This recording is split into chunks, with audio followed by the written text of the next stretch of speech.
গল্পে স্বল্পে তরুণে আপনাদের স্বাগত। বাংলা সাহিত্য ভাণ্ডারে ছোট গল্পের সম্ভার অতুলনীয়। মণিমাণিক্য খচিত সেই সব ছোট গল্প নিয়েই আপনাদের সামনে আমি তরুণ।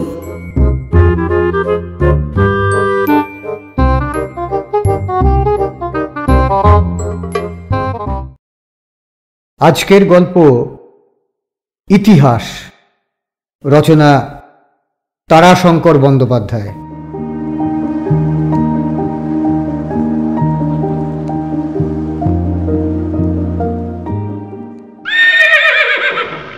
হরপ্রসাদের ঘুম ভাঙিয়া গেল। সমস্ত রাত্রিটাই তাহার ভালো করিয়া ঘুম হয় নাই। তাহার উপর ভোর না হইতেই জানালার পাশে কতকগুলা ঘোড়া চিৎকার আরম্ভ করিয়া দিয়াছে। বিরক্ত হইয়া সে বিছানার উপর উঠিয়া বসিল। ইচ্ছা থাকিলেও বিছানা ছাড়িয়া বাহিরে যাইবার উপায় নাই।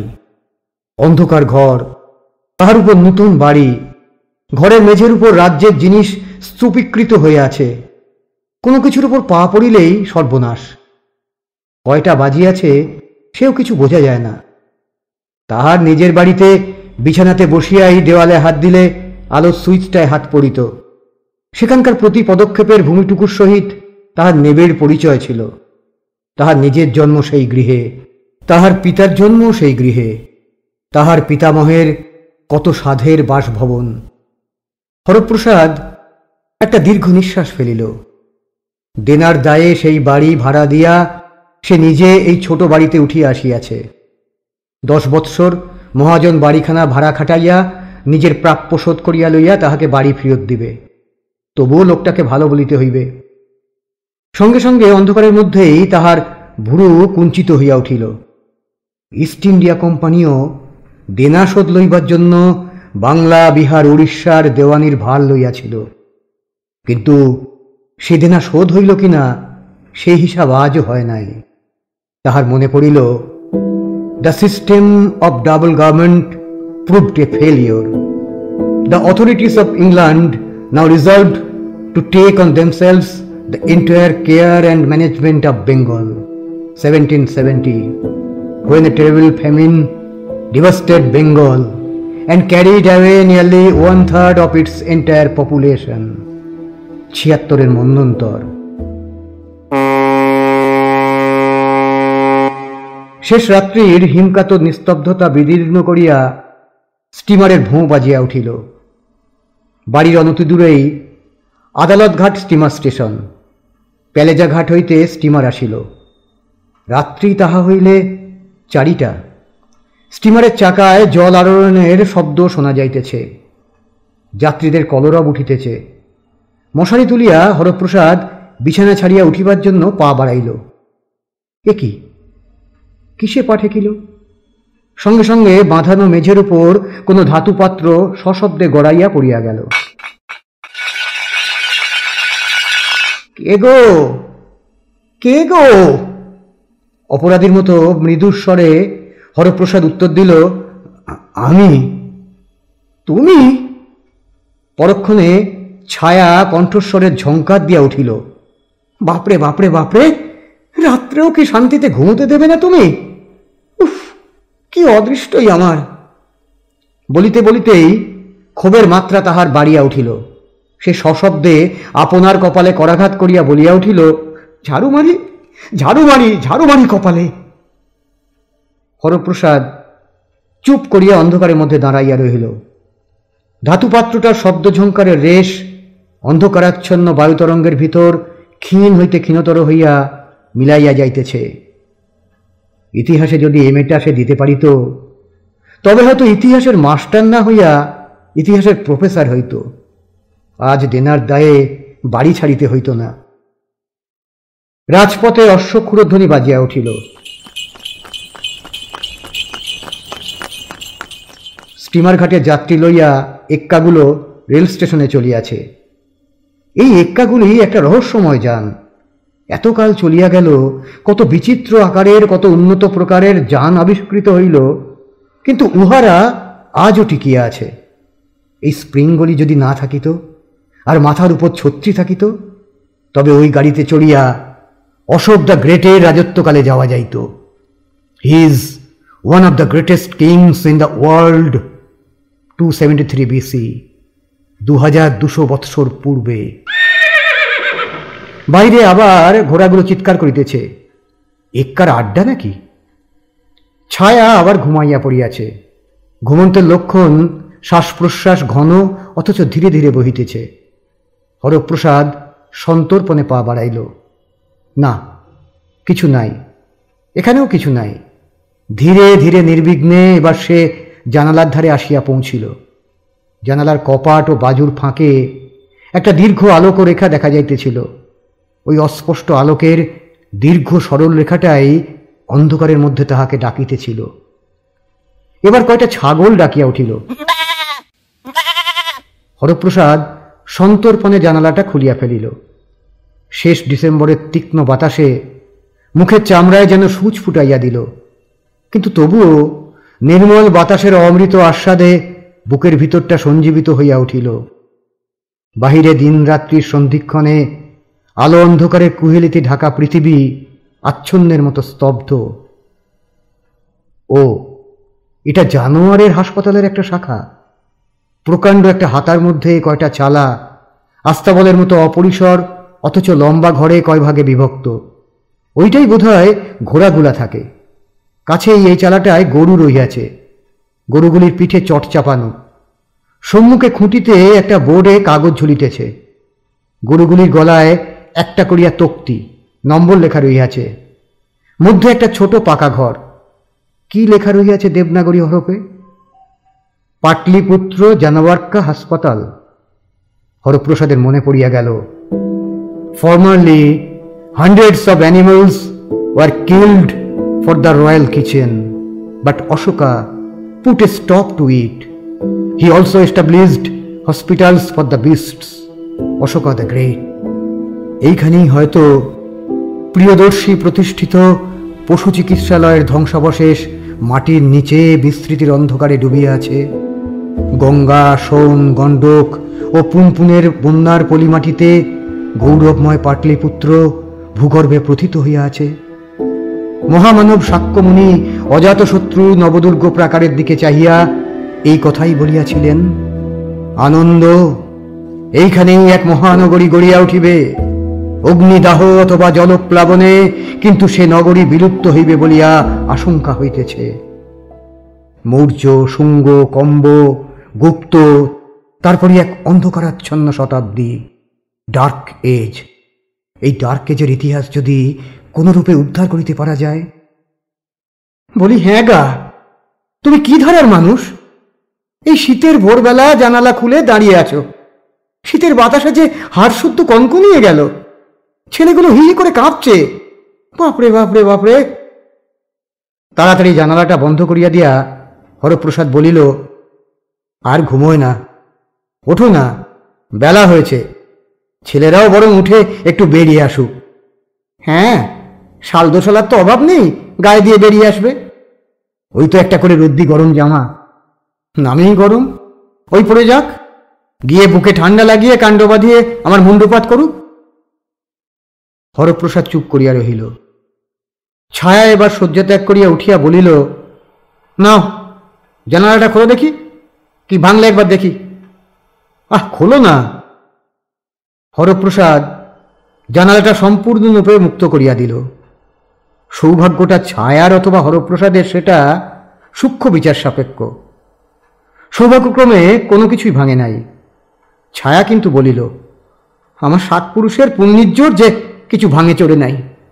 কিন্তু তুমি কি মানুষ বলো তো? জীবনের শেষ রাত্রের ঘুম যে কি আরামের তা একদিন ঘুমিয়ে দেখলে না? সমস্ত জীবনটাই পড়ুয়া ছেলের মতো ভোর রাত্রে পড়া মুখস্থ করা, তাও যদি 5-5 বার এনে ফেল না হতে। হরপ্রসাদের আর সহ্য করিবার শক্তি ছিল না। সে ধীরে ধীরে ঘর হইতে বাহির হইয়া গেল। ছায়া কিন্তু ক্ষান্ত হইল না। সে আপন মনেই বলিয়া চলিল, 5 বারে কম করে 500 টাকা জলে গেল। যদি মানা করব তো 40 বছরের বুড়ো চোখ দিয়ে নোনা পানি ছড়তে আরম্ভ করবে। বাহিরে তখন বেশ আলো ফুটিয়াছে। হরপ্রসাদ ইতিহাসের নোটখানা লইয়া বসিল। এইবার চশমা দরকার। দৃষ্টিশক্তি সত্যই ক্ষীণ হইয়া আসিয়াছে। বাড়ির ভিতরে ছায়া তখনও বিষ ছড়াইতেছিল। সামনে মেয়ের বিয়ে, মানুষের যদি কোনো চেষ্টা থাকে, আমি কিন্তু একখানি গহনা চাইলে দেব না। ওই 500 টাকা থাকলে আজ মেয়ের বিয়ে নিয়ে এত ভাবতে হতো? হরপ্রসাদ একটা দীর্ঘ নিঃশ্বাস ফেলিল। জীবনে ওই এক দুর্ভাবনা। বল্লাল সেন, কৌলিন্য। ঝুনু অনেক বড় হইয়া উঠিয়াছে। 14 বৎসর পার হইয়া 15 পা দিয়াছে। বাল্যকালে ঝুনুকে যে দেখিয়াছে সেই বলিয়াছে, এ মেয়ের জন্য রাজপুত্র নিজে আসিয়া সাধিয়া বড়মাল্য লইবে। ঝুনু সত্যই সুন্দরী মেয়ে। সাতকড়িয়া হরপ্রসাদের মা ঝুনুর পায়ে তোড়া গড়াইয়া দিয়াছিলেন। আদর করিয়া বলিতেন, রাঙা পায়ে সোনার নুপুর রুনু ঝুনু বাজে। সেই রুনু ঝুনু হইতে তাহার নাম ঝুনু। ঝুনুর ভাগ্যফল নাকি খুব ভালো। যে তাহার রক্তাভ করতলখানি দেখিয়াছে সেই সে কথা বলিয়াছে। কিন্তু সব মিথ্যা। ভাগ্য, অদৃষ্ট, গণনা, অনুমান ছাড়া আর কিছু নয়। History repeats itself. বাংলার কুলিনের ঘরের মেয়ের ইতিহাস পুনরাবৃত্ত হইতে চলিয়াছে। তবে মেজর গুপ্তের অ্যাসিস্ট্যান্ট ছেলেটি যদি হয়, হোক ছোট ডাক্তার, সংসারে নিরাশ্রয়, তবুও ঝুনুকে ভাগ্যবতী বলিতে হইবে। খাইতে বসিলে সে কথাটা ছায়াও মনে করাইয়া দিল। কিন্তু আশ্চর্যের কথা, এ ছায়া যেন সে ছাই নয়। সে যেন অকস্মাৎ মায়া মমতা পরিপূর্ণা কায়াময়ী হইয়া উঠিয়াছে। হরপ্রসাদ কিন্তু বিন্দুমাত্র বিস্মিত হইল না, কারণ তাহাদের জীবনে এটাই স্বাভাবিক। সন্ধ্যার অন্ধকারের সঙ্গে সঙ্গেই তাহাদের জীবনে বিরোধ নামিয়া আসে দুঃস্বপ্নের মতো। ছায়া বলিল, আজ একবার ছেলেটির খোঁজ করে আসবে কেমন? হরপ্রসাদ উত্তর দিল, হ্যাঁ, সে কথা আমিও ভাবছিলাম, সন্ধ্যাবেলা যাব। ছায়া ম্লান হাসিয়া বলিল, বেশ, সন্ধ্যাবেলা পড়ার ভূত আবার ঘাড়ে চাপবে না তো? না, তাছাড়া মেয়ের বিয়ের আগে তো পড়া নয়। তা দিনের বেলা তো গেলে পারো। ছেলেটির কর্তা হলেন মেজর গুপ্ত। তিনি সাহেব মানুষ, বড় ডাক্তার, তার সময় বুঝে তো যেতে হবে। তারপর একটা দীর্ঘ নিঃশ্বাস ফেলিয়া বলিল, পড়াশোনাও আর বাদই দিলাম। কি হবে মিথ্যে পরিশ্রম করে? 5 বার তো হলো, আর কেন? ছায়াও একটা দীর্ঘ নিঃশ্বাস ফেলিয়া বলিল, আমারই অদৃষ্ট, তোমার দোষ কি বলো? তুমি তো চেষ্টার কসুর করনি। আজ 17 বছর বিয়ে হয়েছে আমার। একদিনের জন্য 12টা 1টার আগে তুমি বিছানায় শুলে না, আর 3টের পর বিছানায় থাকোনি, বইয়ের পাতায় আর মুখে। সমস্তই আমার অদৃষ্ট। সত্য কথা, হরপ্রসাদের অধ্যাবসায়ের ত্রুটি নাই। আইএ পাশ করিয়া সে শিক্ষকতা গ্রহণ করিয়াছিল। তারপর প্রাইভেট পড়িয়া বিএ পাশ করিয়াছে। সেও 4 বারের ব্যর্থ উদ্যমের পর 5ম বারে, তারপর 5 বার এমএ হইয়া গিয়াছে। খাইয়া উঠিয়া হরপ্রসাদ বাহিরে আসিল ছেলেদের খোঁজে। এখন বড়দিনের ছুটি, একটুখানি নজর না রাখিলে তাহারা সমস্ত দুপুরটা হৈ হৈ করিয়া ফিরিবে। বাহিরে রাস্তার ধারে বারান্দায় ছেলেদের সাড়া পাওয়া গেল। হরপ্রসাদ সেখানে আসিয়া শুনিল ছেলেদের মধ্যে তখন মোটরকার লইয়া আলোচনা চলিতেছে। সুন্দর মোটরখানা না দাদা? 3245 নম্বর।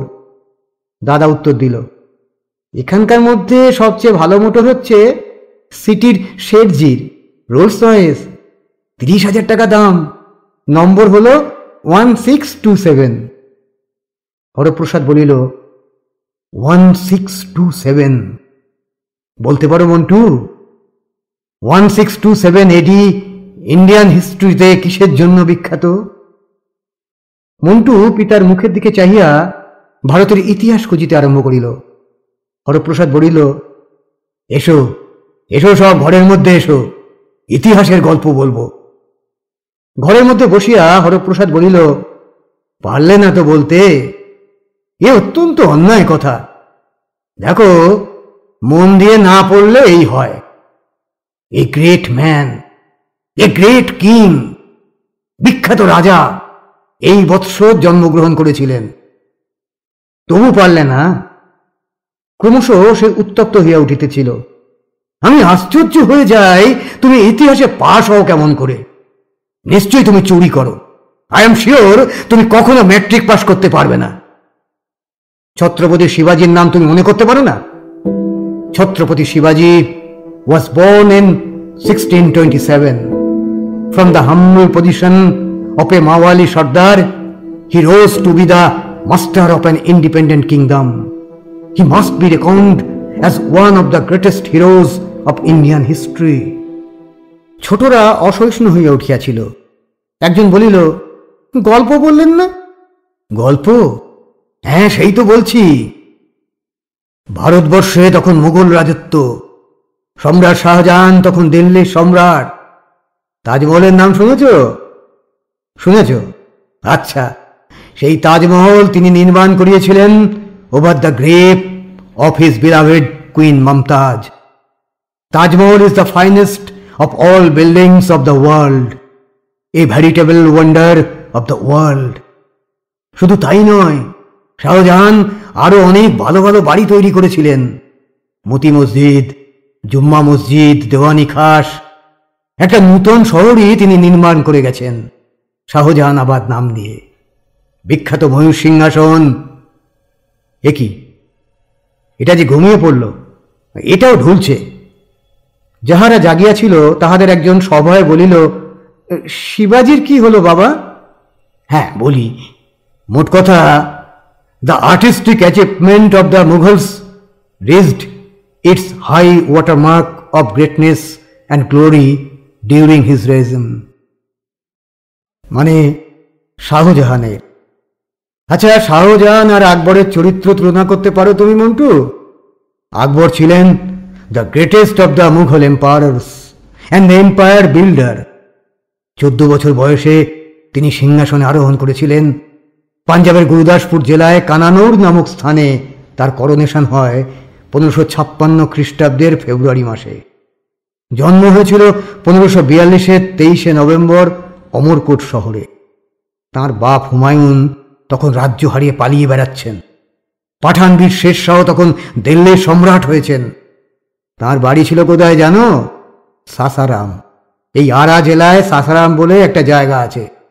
আরা থেকে সাসারাম পর্যন্ত লাইট রেলওয়ে আছে। সেই সাসারামে সামান্য একজন জমিদারের ছেলে ছিলেন শেরশাহ। বাল্যকালে তার নাম ছিল ফরিদ। প্রবল উৎসাহের সহিত ইতিহাসের আলোচনা চলিতেছিল। বেলা তখন 4টে বাজিয়া গিয়াছে। ঝুনু আসিয়া আলোচনায় বাধা দিল। হরপ্রসাদ তখন মুসলমান রাজত্ব শেষ করিয়া হিন্দু রাজত্বের দ্বারে করাঘাত করিতেছিল।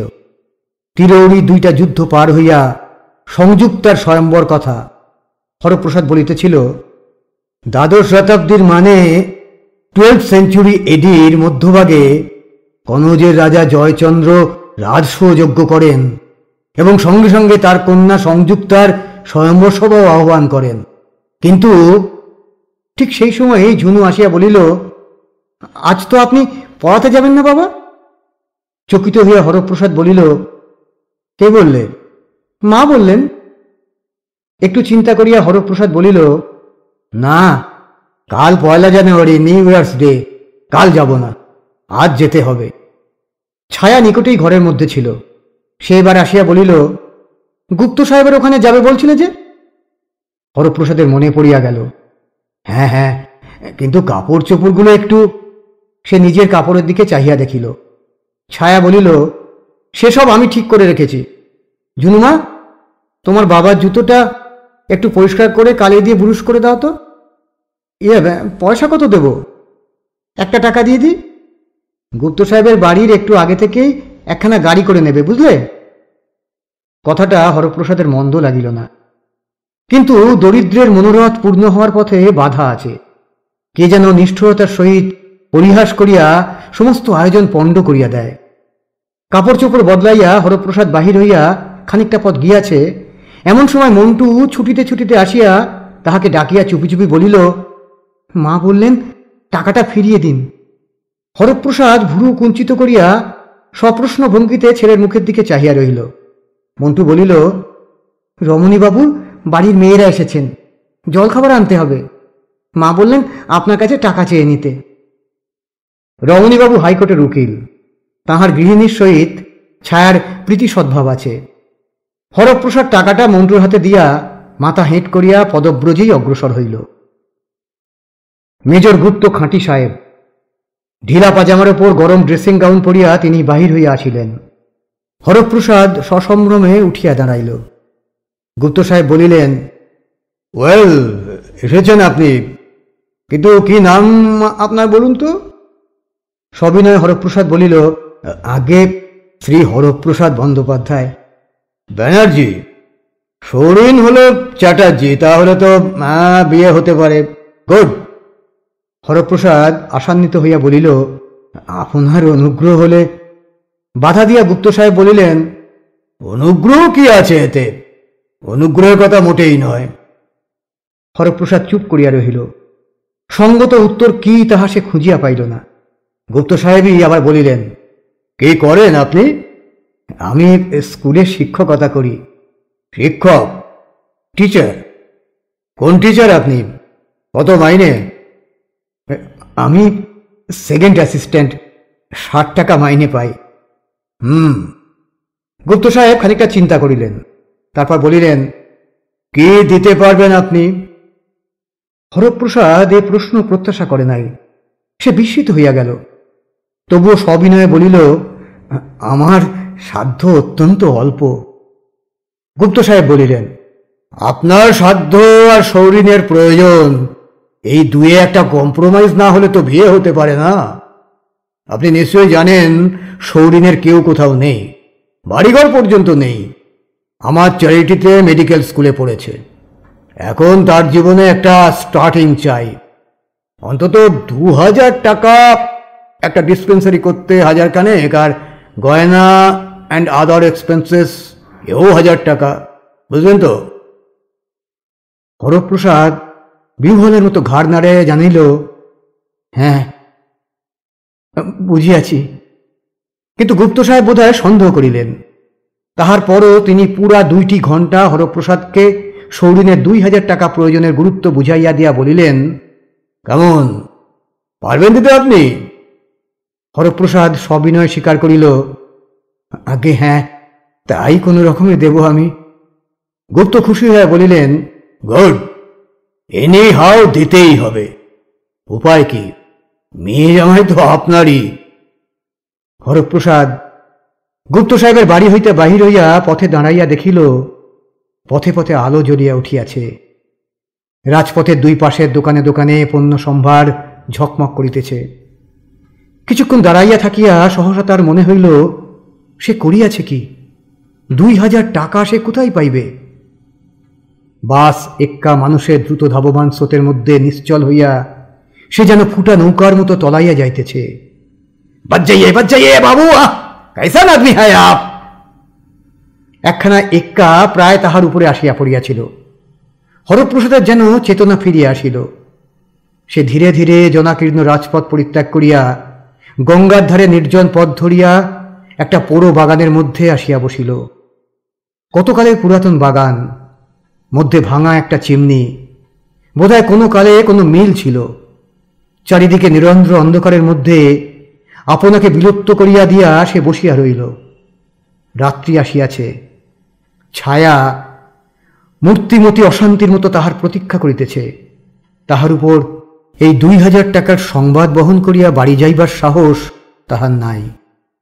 এ যুগ হিন্দু যুগ হইলে রাজার দরবারে হাত পাতিয়া দাঁড়াইলে মহারাজ অশোক, মহারাজ হর্ষবর্ধন সর্বস্ব, এমনকি পরিধেয় পর্যন্ত দান করিয়া ভিক্ষুর চিরবস্ত্র পরিধান করিয়া প্রাসাদে ফিরিতেন। হরপ্রসাদ একটা দীর্ঘ নিঃশ্বাস ফেলিল। সহসা একটা তীব্র আলোকে তাহার চোখ ঝলসিয়া গেল। বাগানটার পাশের রাস্তা দিয়া একটা মোটর আসিতেছে, তাহারই আলো। কত নম্বর? 5, 6, না, নম্বরটাও পাওয়া গেল না। 5, 6, তারপর আর একটা অঙ্ক। তীব্র গতিতে মোটরটা স্থানটা অতিক্রম করিয়া চলিয়া গেছে। স্থানটা আবার গাঢ় অন্ধকারে ভরিয়া উঠিয়াছে। অন্ধকারে আকাশের দিকে চাহিতেই হরপ্রসাদ চমকিয়া উঠিল। দীর্ঘ স্তম্ভটা কালো রেখার মতো দাঁড়াইয়া আছে। সহসা তাহার মনে হইল ওটা 5, 6, 7, 567। অশোক স্তম্ভ, গৌতম বুদ্ধ, লম্বিনী উদ্যান, কিন্তু কই কোনো সদ্যজাত শিশু তো কাঁদে না, আকাশে অন্ধকারে পূর্ণ চন্দ্র তো নাই, প্রসব যন্ত্রণা কাতরা মহামায়া কোথায় বৃক্ষতল সাইনি। হরপ্রসাদ আচ্ছন্নের মতো বসিয়া রহিল। কোথা হইতে যন্ত্রসঙ্গীতের ঝঙ্কার ভাসিয়া আসিতেছে, বোধহয় ইউরোপিয়ান ক্লাব হইতে। আজ রাত্রি 12টা অবসানেই নববর্ষ আরম্ভ হইবে। রাজপথের কোলাহল আর শোনা যায় না। রাত্রি হয়তো অনেক হইয়াছে। হরপ্রসাদ চঞ্চল হইয়া এবার উঠিল। ও, সে এতক্ষণ স্বপ্ন দেখিতেছিল। জনহীন রাজপথ, দ্রুত পদে সে বাড়ির দিকে চলিল। মনকে সে শীতরাত্রির মতো শীতল করিয়া তুলিতেছিল। ছায়ার রসবন্যী সব যেন সে হিমবর্ষণে নিবিয়া যায়। হে গৌতম বুদ্ধ, যুগে যুগে তোমার করুণা মানুষ পাইয়াছে, আমি কি পাইব না? ও কি! একটা গম্ভীর গর্জনে চারিদিক কাঁপিয়া উঠিল। শব্দটা এখনো গঙ্গার কূলে কূলে রেলওয়ে স্টেশনের গতিহীন মালগাড়িগুলায় ধাক্কা খাইয়া খাইয়া ফিরিতেছে। আবার ও, 12টা বাজিয়াছে। নববর্ষের তোপ পড়িতেছে। নববর্ষ তাহার জন্য কি আনিতেছে? দুঃখ, অভাব, অশান্তি। History repeats itself. দরজায় হাত দিয়া দেখিল ভিতর হইতে দরজা বন্ধ। সে শঙ্কিত হইলেও নিরুপায় হইয়া ডাকিল, মন্টু, ঝুনু। দরজা সঙ্গে সঙ্গে খুলিয়া গেল। ছায়া দরজা খুলিয়া দিয়া বলিল, এসো, গরম জল ঠান্ডা হয়ে এলো, হাত পা ধুয়ে নাও। ময়দা মাখা আছে, আমি স্টোভটা ধরিয়ে লুচি ভেজে দিই। নির্বাক হইয়া হরপ্রসাদ ছায়ার অনুসরণ করিল। ছায়া আবার প্রশ্ন করিল, ওখানে কথা পাকা করনি তো? সভয়ে হরপ্রসাদ বলিল, 2000 টাকা চাই। দরকার নেই ওখানে, ঝুনু আমার বরাত ভালো। আজ রমণীবাবুর বউ এসেছিলেন, তার ভাইপো, ছেলে বিএ পাস, জমিদারি আছে, 1 পয়সা নেবে না। ছেলেটি দ্বিতীয় পক্ষ, কোনো ছেলেপুলে নেই, বয়সও বেশি নয়, 30। সে এখানে কখন এসেছিল, রমণীবাবুর বাড়িতেই ঝুনুকে দেখে গেছে। নিজেই সে পিসিকে বিয়ের কথা লিখেছে। এখন তোমার মত হলেই পাকা হয়ে যায়। হরপ্রসাদের চিত্তটাও অকস্মাৎ পুলকিত হইয়া উঠিল। সে উৎফুল্ল হইয়া ছায়ার দিকে চাহিল। ছায়া তখন স্টোভ জ্বালিতেছে। সে দেখিল ছায়া আজ সাজিয়াছে। সে আজ তরুণী হইয়া উঠিয়াছে। সে বলিল, তোমাকে কিন্তু মানিয়েছে বড় সুন্দর। ছায়া বলিল, কি মানুষ তুমি! এতক্ষণে বুঝি সেটা খেয়াল হলো? রমণীবাবুর বউ আমার চেয়ে বড়, তার যদি সাজ দেখতে। আর মেয়ের বিয়ে আসছে, একটু সাজগোজ করে নি। এমন কি আর বুড়ো হয়েছি আমরা? বলিয়া সে একটা কি আনিতে উঠিয়া গেল। কত কথা হরপ্রসাদের মনে হইল। সুখ আর দুঃখ, দুঃখ আর সুখ, এতেই কত বৈচিত্র্য। ইতিহাসে এই বৈচিত্র্যের প্রাণ নাই। হরপ্রসাদ আপন মনেই বলিয়া উঠিল, this is the history of individual life, everyday life, but it is never told. সুখ আর দুঃখ, it is always repeating itself. কি বকছো আপন মনে? ছায়া আসিয়া পড়িয়াছিল। সহসা কোনো কথা খুঁজিয়া না পাইয়া হরপ্রসাদ বলিল, ঝুনুর তো ভালো নাম হয়নি। না, কতবার তোমায় বলেছি, কিন্তু ভালো একটা নাম ওর আর হলো না। এইবার একটা ঠিক করো, ঝুনু নামে তো বিয়ে হবে না। মুহূর্তে হরপ্রসাদের মন কোন অতীত লোকে চলিয়া গেল। সে বলিল, নাম থাকুক সুভদ্রাঙ্গী, নাতির নাম রাখব অশোক।